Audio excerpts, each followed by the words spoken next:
is a disjunction.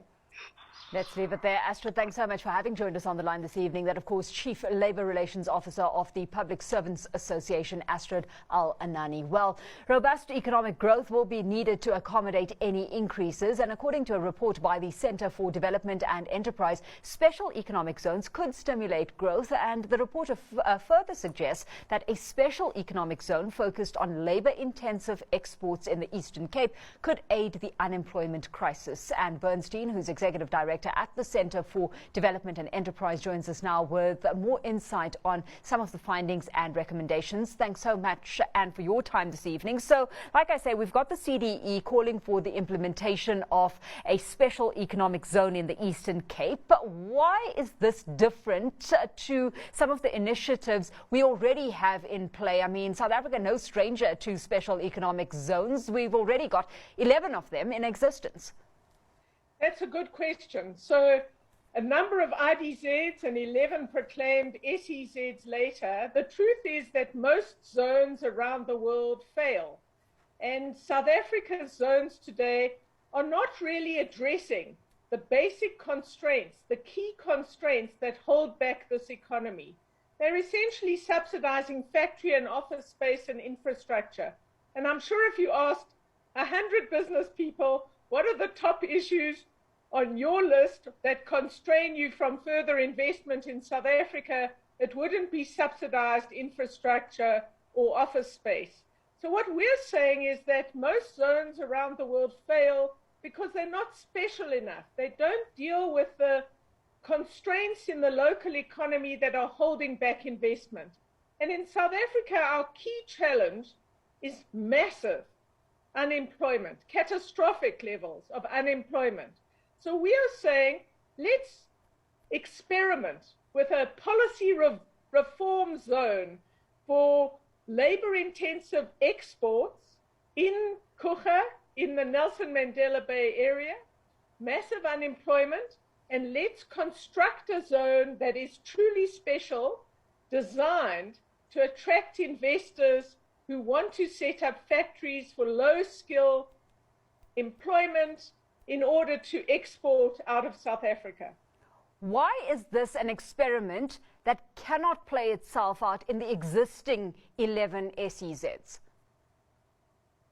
Well, those SEZs are not designed to do this at all. I thought you were going to say, why can't South Africa as a whole, economy-wide, be reformed to encourage much more labor-intensive growth? We'll get to that in a bit, Anne, because that comes with a whole lot of political resistance, right?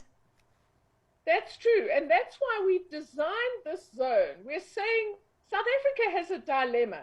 More and more people, from the ANC economic strategy last year to the National Treasury to the high-level parliamentary panel chaired by former President Kgalema Motlanthe, and other people are saying we need to find a way to encourage labor-intensive exports.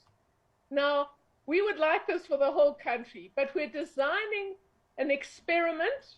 We're saying maybe we're wrong, but let's test it out. Let's show South Africa if something like this can work with a modified labor market regime, not dramatic, modified, and basic health and safety standards, and see if this experiment could show South Africa that labor-intensive manufacturing for export is possible. That's the experiment. So what exactly are you proposing in terms of some of the restraints that can be, reined in on? And to what extent are you starting to get any political buy-in?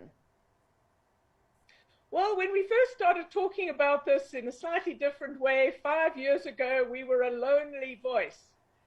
We're now being joined by the ANC Economic document last year, by the National Treasury saying, let's experiment, by the high-level panel. So by Joel Ntsatenti, a senior member of the National Executive Council of the ANC. So support is starting to grow.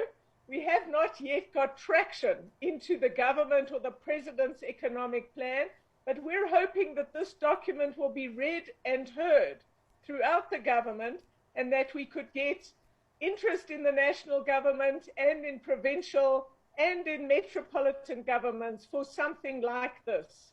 So we think there's growing support, and that we're kind of in a slightly different place than we were before. Of course, the country needs this much more than it did before.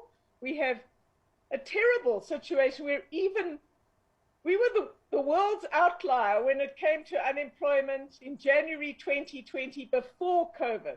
The situation is at least 1 million people worse. So we're over 11 million people who cannot find a job. Yeah. Growth is much worse than it was.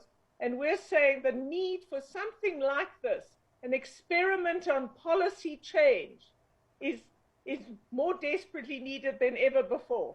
And to answer your question, to answer your question on the specifics of what we are arguing for, we want a zone like Coega, because we've already sunk investment there. We're not asking for additional funds of any magnitude in order to conduct this experiment. So put it in Coega, where you have an underutilized port, where you have the land and infrastructure already available. And what we want is basic rules of health and safety to apply, but we want factory level negotiation over wages and conditions and timing. So you could work overtime or things like that, or piecework.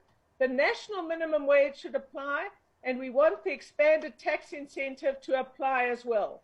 Okay, so more policy shift than that you're calling for than further investment necessarily. And something that you do highlight in your report is that for South Africa to succeed, we need to move with speed, because automation means manufacturing will become ever less reliant on labor. So this meaning time is of the essence here. And triggering another question, does this not potentially become defunct down the line? Is there that risk that you have to take into consideration?